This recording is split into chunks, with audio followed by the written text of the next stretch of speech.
هاجروا في سبيل الله واقتلوهم حيث وجدتهم ولا تتخذوا منهم وليا ولا نصيرا الا الذين يصلون الى قوم بينكم وبينهم ميثاق او جاءوكم حسبوا او يلوكم فليأتوا وأسليكم السلام لا تجدون ما ويأمرون قومكم كل ما وأولئك جعلنا لكم أجرا مبينا ɓeni ko suttini accini adi haala ala ko tongi guere si bontodirama ndaare fulɓe tv ko télévision mo annduɗa kala ko annduɗa pularno e mum harayimo toon waɗe subscribe joni fulɓe tv no weeli ha bismillahi rahmani rahim allahumma salli ala sayyidina wa sallam allahumma salli ala sayyidina muhammadin wa sallam allahumma salli wa sallim ala sayyidina wa nabiyina wa maulana muhammad rasulullah sallallahu alayhi wa alihi wa sallam suñ gan yu tedd yi Mr Fafa Cissé ak Mr Sidi Kinte ak ñi teew ak yeneen alkaali yi fi nekk yëpp góor jigéen mag ak ndaw tey lu ñu fi dajale comme niñ ko xamee suñu rakk di Chief Alpha Mayram Kane dafa indi loo xam ne lu bees la ci Gambia loo xam ne it lu rafet la lu baax la te it ñëpp rafetlu nañ ko bim faloo yàggut fa tabarakallahu waaye xelam ak matam may na ko ne moomu ngee liggéey pour réew mi di liggéey pour nit ñi su ko defee moom li tubaab bi di wax he is accountable to the people dafa mel ni moom suy liggéey moom itam dañ ko war a rendre compte moom itam suñ ko rendre compte mu rendre compte waa réewam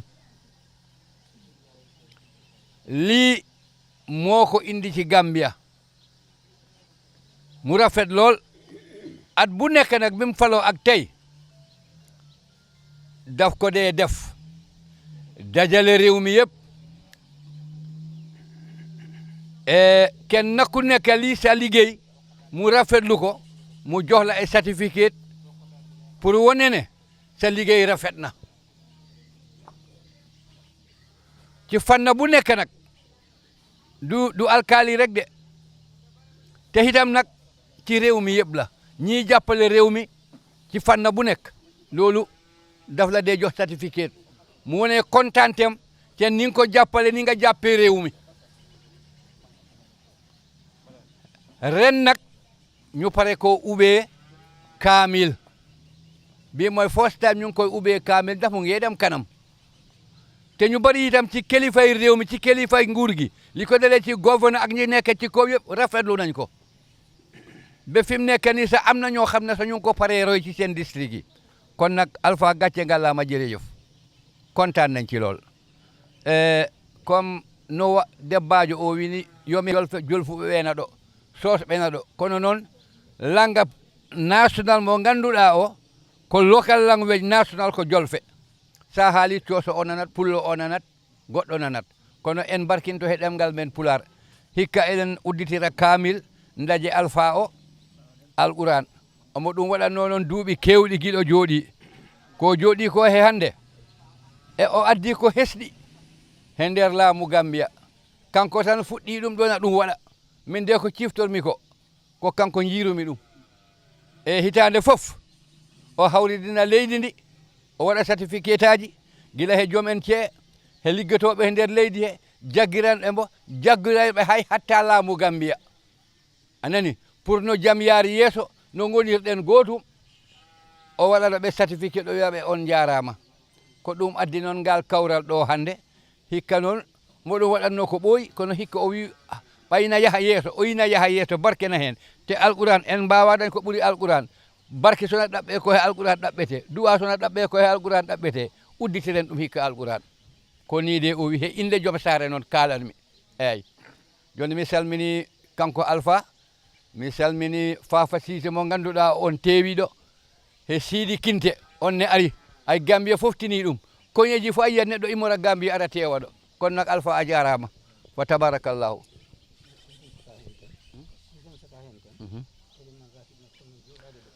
imamu ratib kanko fonno uddit kamil o kono o tottiri ngantu e ɓandu ndu wona selludu no bete o wawa jonde ɓoynde kono nayibaji makko no ɗo ha hande na wayno ko ɓen uddita kamil Mr. Sidi Kinte pour so on paroyi nde ñaago kadi yo okke duwa kanko si a ndaari ko jaranka to o woni ambo liggo jiboro toya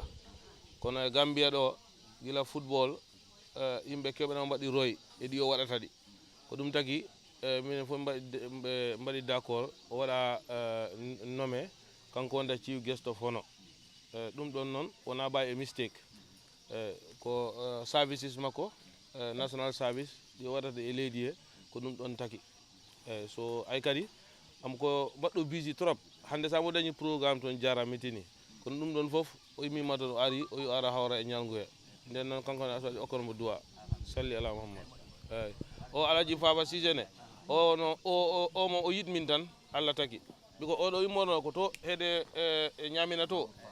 no yano joni arti ha gay pour hawra e ɗumen so immima ɗo ne ko duttoto ɗo gon sengo toon eyyi jarama الذين يؤمنون بالغيب ويقيمون الصلاة ومما رزقناهم ينفقون والذين يؤمنون بما أنزل إليك وما أنزل من قبلك وبالآخرة هم يؤمنون أولئك على هدى من ربهم وأولئك هم المفلحون إن الذين كفروا سواء عليهم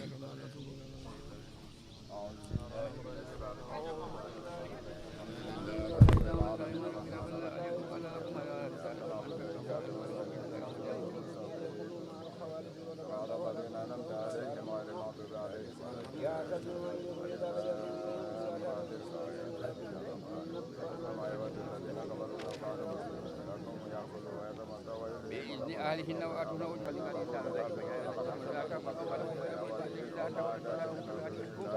ولا تقتلوا أنفسكم إن الله كان بكم رحيما ويقبل تقوى ومن فتقبل لنا وكان كما ما تنال ونكفر السيئات ولا تتمنوا ما فضل الله به بعدكم على بعض الرجال بما تقولون سعينا بما تقولون واسألوا الله من فضله إن الله كان بكم مما ترك والدلك وتجد آكد المنافقين في أتين والله أكبر أو تريدون أن تعدوا من هدى الله الله فلن تدعوا سبيلا ودوا لم تكونوا ولا تتخذوا منهم حتى يهاجروا في سبيل الله فإن واقتلوهم حيث وجدتهم ولا تتخذوا منهم وليا ولا نسيا إلا الذين يصلون إلى قوم بينكم وبينهم ميثاق أو جاءوكم هجروا أو يلوكم فليأتوا وأسليكم السلام لا تجدون ما أكلهم ويأمرون قومكم كل ما وأولئك جعلنا لكم عليهم مبينا وما كان لمؤمن أو يكون مؤمنا إلا خلال وما قال مؤمنا خلال فتاريخ رقبة مؤمنة ودية مسلمة إلى أهله إلا يصدقوه فإن كان من قوم حسب إنا أنزلنا إليك كتابا بالحق لتحكم بين الناس فيما أراك الله ولا تكن من الخائنين نكذ ولا رؤيتهم أنت ما حول يتقون قال بابنا من دون الله ما يقوم ولا ينكر وفي ما يعبد من دون الله فلا قالوا حرقوا وانتم وإذا قلنا يا نار وأرادوا به كذا فجعلنا لكم جوال الإله سبارنا في هذه الأرض وحنا إتاكم يأكل نافرا وكلا جعلنا سالنا وجعلناهم أئمة يرون بهم وأوينا إليه في الآخرة إلى ما شروا بها وكانوا آمنين والهدى آتيناهم موجا ونجيناهم من القوم كانت أعمال خبث كانوا كما وأدخلنا في رحمتنا من الصالحين ونورا إنا من قبل فتجمل فنجاهم من الكرب الأليم ونذرناهم من القوم الذين كذبوا بآياتنا إنهم كانوا قوما فأغرقناهم أجمعين وداود وسليمان إياكم عن إبراهيم إنه لفي كان ملكا وكنا لكم شاهدين ففهمناها سليمان وكل آتيناه موعظة وسخرنا مع داود الجبال سبلا وتبع كل فاعل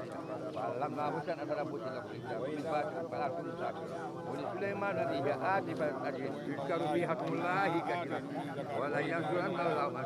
إن الله لقوي أجر الذين مكنهم في الأرض وأقاموا وآتوا الزكاة وآمنوا بما يفعلون هو المنكر والله عاقبة الأمور وإن يكذبوك فقد كذبت قبلهم قوم نوح وعاد وثمود إلى إبراهيم وآتاكم ما تبقوا وكفى بالله كما أخذتم فكيف كان نكير وكأي من آية أهلكنا وهي دائما بالحارس على أولئك وفيهم أتلك وقاسمة في الأرض فيتقول له قلوب فيها أو آذان يسمعون فيها فإنها لا تعمل أبصار وإن يوما عند ربك كألف من كفر فعليه كفره ومن عمل صالحا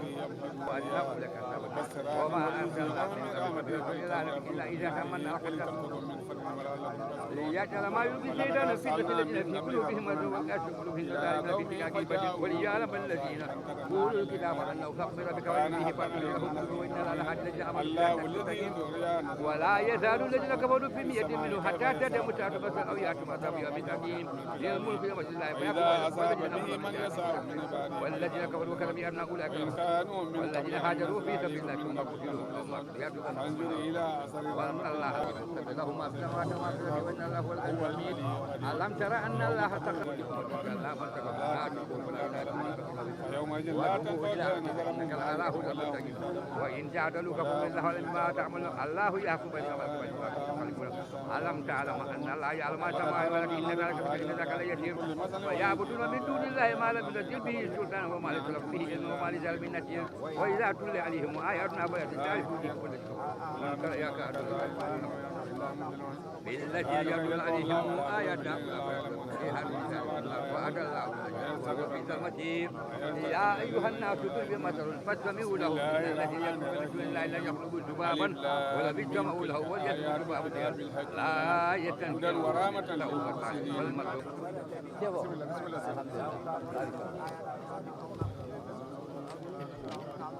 Wow, George, George.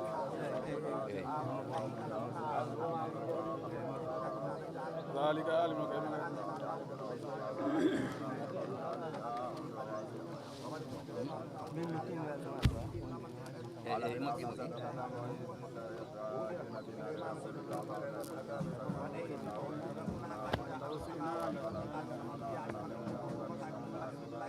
فذوقوا بما نسيتم لقاء ما فذوقوا ما ذاق القوم إنما يؤمن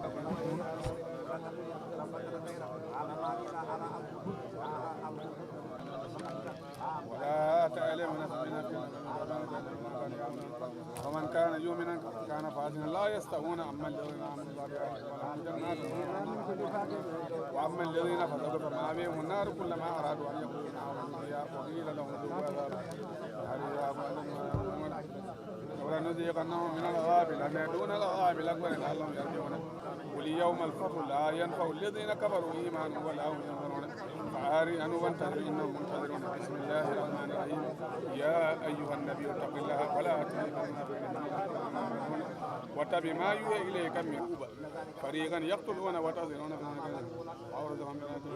أموالا وأرضا لم تدعوها وكان الله على كل شيء قدير يا أيها النبي قل لأزواجك إن كنتن تردن الحياة الدنيا وزينتها فتعالين ومتعكن وسرن سراها الجميل وإن كنتن تردن الله ورسوله والدار الآخرة فإن الله أعد للمؤمنين منكن أجرا عظيما يا نساء النبي منكن بفاحشة بين يضاعف وكان ذلك على الله يسيرا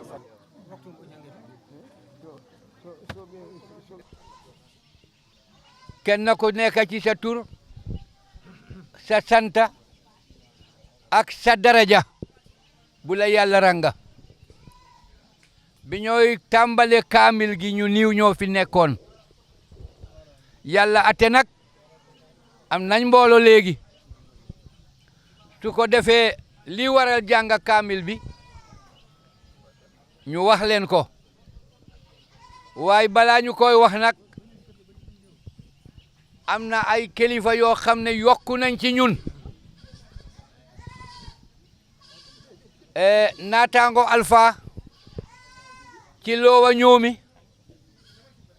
chefo George Sonko ak district tribunal am ak district autorité am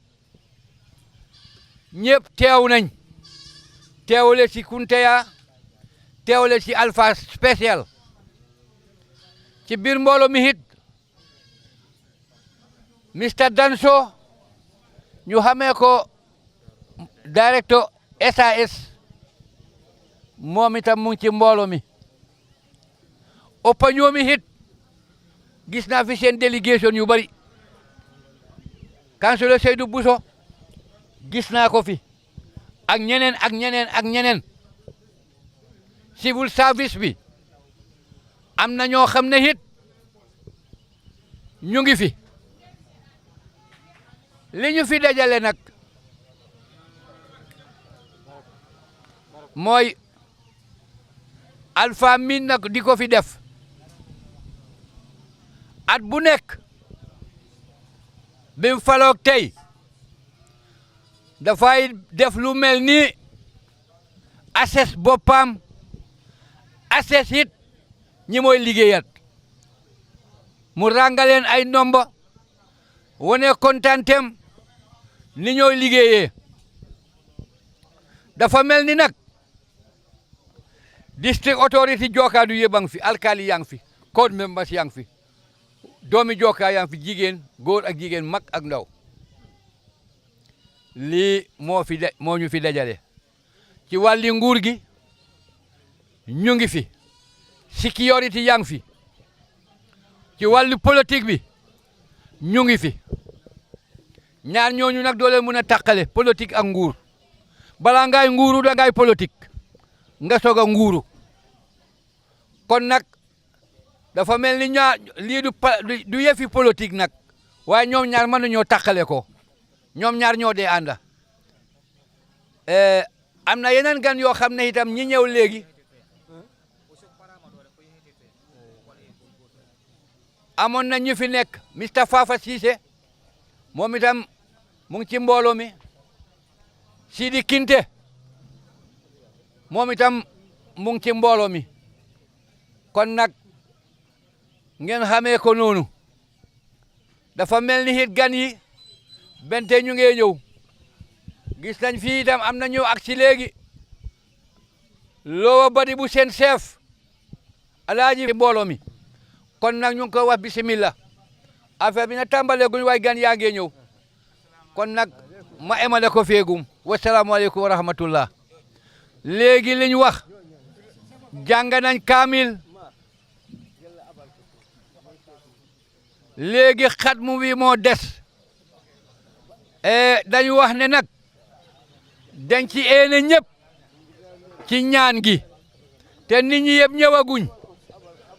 su yàlla attee waaw su yàlla attee si Fulfulde TV ina wayno ko hawridini en koɗo ina wayno koko wowa waɗede Alpha ko laami ko he hande ɗumen ɗo hitande fof o waɗat ɗum o hawridina yimɓeɓe par labbi 12 ɗi ko ligga ko he nder leydi makko heɓe o liggotta ɓe hono ɓe liggori jarama o nodda ɓe o wiyaɓe on jarama ɓe ganda ɓene kadi mbiya ka jarama keftini ko imenen beela ɓe nena tinno janggo ɓe mbiye a jarama ko ɗum addi ngal ɗo dental o du'odira he maɓɓe o totta ɓe médaille uji kala tinnotonoɗo ɓeyde tinno mbo tinnaki ne anda min de komi poɗɗo tinno ko ɗum ɗo addi sababu o kawral meɗen ɗo en hitande fof noon ombo ɗum waɗa Allah waɗi kadi ko kanko fuɗɗi ɗum min de ko jibinami ko he Gambia mi meeɗa ɗum yi ko kanko nde o laami nde woni ko o funtini ɗum o fuɗɗi ɗum ha waɗi seefuɓe kewɓe kadi na ngara tewa kamɓe ɗe ɓe kawra hen ɓe janga hen kamɓe ɗe so ɓe duttima he leyɗele maɓɓe he ɓe mbaɗa ko wayi noon nden noon Alpha a jarama a waɗi fof yo Allah yob yo Allah wallu yo Allah ɓoynu wassalamu aleykum wa rahmatullahi wa barakatuhu waɗen katmu o to école to enen fof no mbaɗen anniyaji men ɗum ɗo yo Allah ɓoynu ɗum ɗo yo Allah ɓoynu ɗum ɗo yo Alpha ɓoy ɗum ɗo wat yo ɗum won teddungal saare nde ko ɓooyi wona teddungal leydi ndi wona jam Gambia wona jam leydi ndi ko moƴƴi so fuɗɗama he saare fuɗɗama he leydi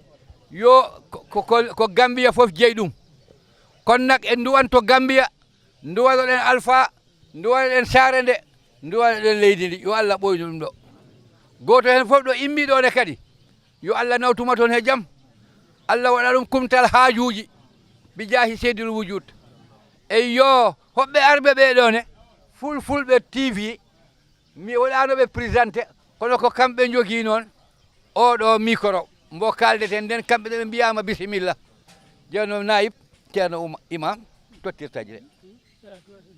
salatu ala nabi bismillahi rahmani rahim allahumma salli ala sayyidina wa sallim اللهم صل على سيدنا محمد وسلم اللهم صل وسلم على سيدنا ونبينا ومولانا محمد رسول الله صلى الله عليه وآله وسلم ñun ñëpp ñu bokk def ñaari fatiha ñetti salatul fatihi fatiha ji ɗiɗi he salatul fatiha laabi tati bismillahi rahmani rahim alhamdulillahi rabbil alamin rahmani rahim maliki yawmi din iyyaka na'budu wa iyyaka nasta'in ihdinas siratal mustaqim siratal ladzina an'amta alaihim ghayril maghdubi alaihim waladdallin amin bismillahi rahmani rahim alhamdulillahi rabbil alamin rahmani rahim maliki iyyaka na'budu wa iyyaka nasta'in ihdinas siratal mustaqim siratal ladzina an'amta alaihim اللهم صل على سيدنا محمد الفاتح لما أغلق والخاتم لما سبق الناس الحق والهادي إلى صراطك المستقيم اللهم صل على سيدنا محمد الفاتح لما أغلق لما سبق الناس اللهم صل على سيدنا محمد الفاتح لما أغلق والخاتم لما سبق والهادي إلى صراطك المستقيم علي حق يوم القيامة إن الله وملائكته يصلون على النبي يا من صلوا عليه وسلم صلى الله عليه وعلى آله وصحبه وسلم تسليما سبحان ربك رب العزة عما يصفون وسلام على المرسلين والحمد لله رب العالمين joni kanko alpha puɗɗiɗo ɗum o en mbaɗanamo du'a kas yo Allah waɗanmo jam waɗana en jam waɗana jam o he leydi ndi kanko Allah renmo yo Allah ɓeydumo he placé yo Allah dannumo yakkorede yo Allah dannumo yakkade eyyi wona koni salatu ala nabi bismillahi rahmani rahim allahumma salli ala sayyidina Muhammad اللهم صل على سيدنا محمد وسلم اللهم صل وسلم على سيدنا ونبينا ومولانا محمد رسول الله فاتحة لا بدي صلاة الفاتحة لا بتاتي بسم الله الرحمن الرحيم الحمد لله رب العالمين الرحمن الرحيم مالك يوم الدين إياك نعبد وإياك نستعين صراط المستقيم صراط الذين أنعمت عليهم بسم الله الرحمن الرحيم الرحمن الرحيم مالك يوم الدين إياك نعبد وإياك نستعين صراط المستقيم صراط الذين أنعمت عليهم اللهم صل على سيدنا محمد الفاتح لما أغلق لما سبق الناس اللهم صل على سيدنا محمد الفاتح لما أغلق لما سبق الناس اللهم صل على سيدنا محمد إن الله وملائكته يصلون على النبي يا من صلوا عليه وسلم صلى الله عليه وسلم assalamu aleykum fulɓe TV min calmini kala jeeɓo fulɓe TV alhamdulillah rabbil alamin hande ko ñalande men ñalande weltare en jetti taw ko iddi foof fulɓe TV e ardagol Alhaji Samba Mballo horajo tabital plan ngal Ir France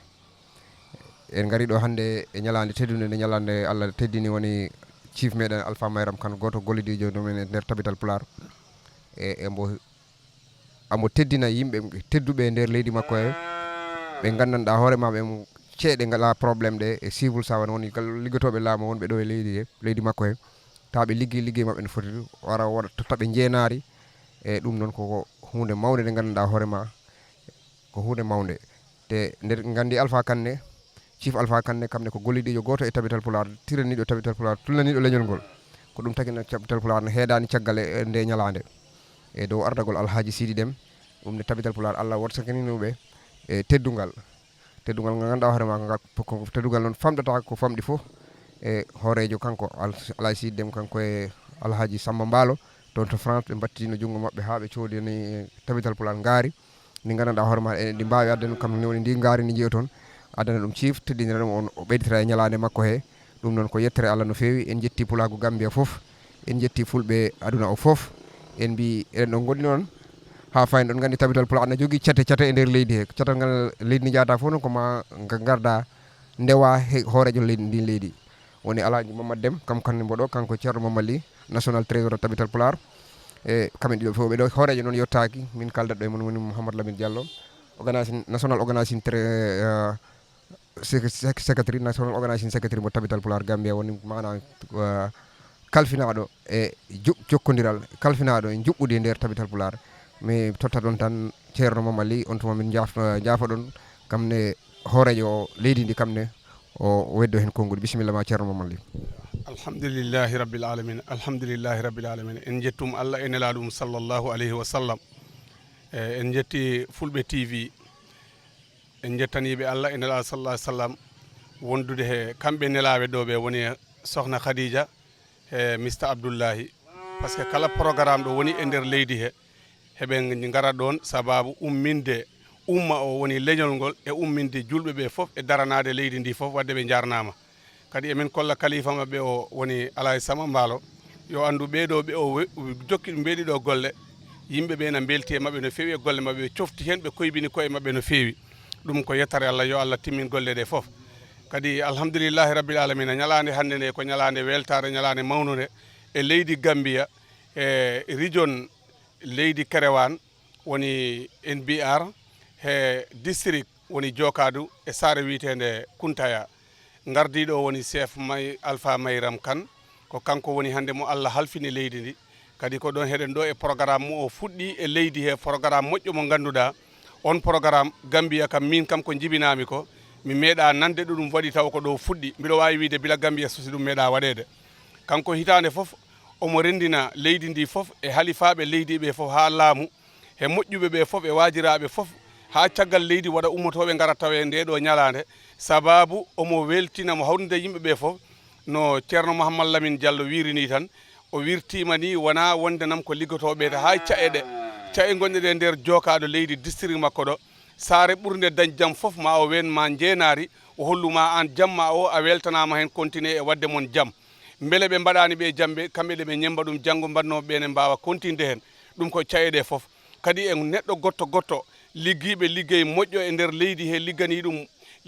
ɓiɓɓe Gambia fof liggani ɗum leñol ngol ɓenne kadi ko mbiyetteɓe jeenari hay ɓe jeeyaka e nder Jokadu taw ko e nder leydi he ko teskaɓe golle mabɓe ɓen fof ko jeeneteɓe ɗum ɗon nden ñalande woni ndewridi no hande ɗum ko weltare no fewi alhamdulillahi rabbil alamina Allah addi en ɗo hande min garmi ko he onda tabital pulagu e gardagol Alay Sidi Dem ɗo e Gambia ko ɗum woni lawolam min mbiyetemi ko Mouhamadou Ly jeyami ko Oppa Saloum CRA ɗo wiyete Banger alhamdulillahi rabbil alamina kadi Allah arsinkini tabital pulagu halifaɓe men tuggude he Alay Sidi Dem ha yettanma Alay Sama Mbaalo ɓe ndendini ha dañi teddugal gam mbaɗɗen he oɗo haaju meɗen ko enen jeymo wona ciif waɗana ɗum ko leñol ngol waɗana ɗum ko Gambia waɗana ɗum woni ndiɗo ngaari woni ko ndin woni ndi o waɗi pour waɗe hen wadde on calminama on juurama on duwanama min totta ɗo gardiɗo ɗo tabital pulago Gambia ɗo Jokadu woni Mamadou Dem assalamu aleykum wa rahmatullah eyyi mi salmini hellifaɓe wonɓe ɓe ɗi programme ji comme hono arɓe ɓe ɗo hoɓɓe ɓe dan min ko mbami ko bismade hoɓɓe ɓe bisimilla mo e nder Jokadu bisimilla mumen e tabital pulago bisimilla mumen mi salmini fof mi juurima fof mi ñaago Allah nde Allah fanata ɗum yeeso nde Allah yajjinta in barke Nabil Karim assalamu aleykum wa rahmatullah eni ko suttini accini adi haala ala ko tongi guere si bontodirama ndaare Fulɓe TV ko télévision mo anduɗa kala ko anduɗa pularno e mum harayimo toon waɗe subscribe joni Fulɓe TV no weeli ha واقتلوهم حيث وجدتهم ولا تتخذوا منه وليا ولا نصيرا الا الذين يصلون الى قوم بينكم وبينهم ميثاق او جاءوكم حسبوا او يلوكم فليأتوا وأسليكم السلام لا تجدون ما ويأمرون قومكم كلما واولئك جعلنا لكم عليهم مبينا وما كان لمؤمن او يقتل مؤمنا الا خلع وما قال مؤمنا خلعا فتاريخ رقبه مؤمنه ودية مسلمة الى اهله الا يصدقوا فان كان من قوم عدو انا انزلنا اليك كتابا بالحق لتحكم بين الناس فيما اراك الله ولا تكن من الخائنين وما نكذب ولا بئسهم لقد انت ما حول يتقون قال ما يعبدون من دون الله ما يعبدون ولا ينكرون ولما يعبدون من دون الله فلا قالوا حرقوا وانتم واذا قلنا يا نار وارادوا به كذا فجعلنا لكم ولدا ولد الى ذي بارنا في هذه